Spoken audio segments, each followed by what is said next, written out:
Мен Тобыл қаласының Нұржан Наушабаев атындағы мектеп-гимназиясының математика пәнінің мұғалімі Алимова Ақгүл Идрисовна, геометрия 8-ші сынып. Сабақтың тақырыбы параллелограмм, ромб, тіктөртбұрыш, шаршы, олардың қасиеттері мен белгілері. Сабақтың мақсаты параллелограмм, ромб, тіктөртбұрыш, шаршы анықтамаларын білу және олардың қасиеттері мен белгілерін қорытып шығару. Тіктөртбұрыш дегеніміз не? Барлық бұрыштары тік болатын параллелограмм тіктөртбұрыш деп аталады. А бұрышы В бұрышына, В бұрышы С бұрышына, С бұрышы Д бұрышына өзара 90 градусқа тең.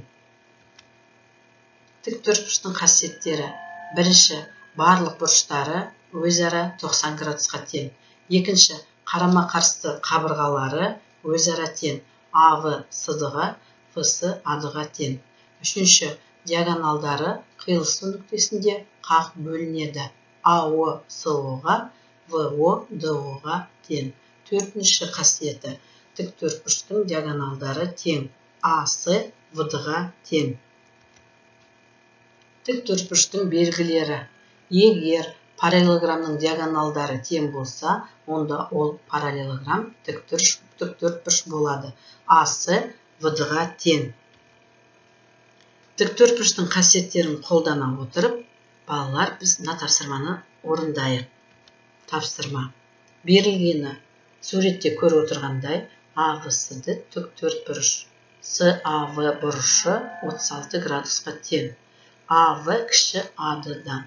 Табу керек АОВ бұрышын. Шешуі: АОВ бұрышы тең бүйірлі үшбұрыш. ОАД бұрышы ОДА бұрышына тең, ол 36 градусқа тең. АОВ бұрышы АОД үшбұрышының сыртқы бұрышы. Бұдан АОВ бұрышы тең болады 2 көбейтілген 36 градус тең болады 72 градусқа. Жауабы 72 градус. Ромб дегеніміз не?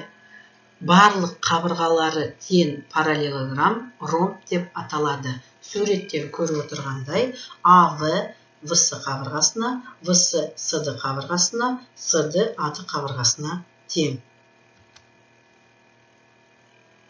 Ромбтың қасиеттері: бірінші, барлық қабырғалары тең. Суреттен көріп отырғандай АВ ВС-ға, ВС СД-ға, СД АД-ға тең. Екінші, қарама-қарсы бұрыштары тең.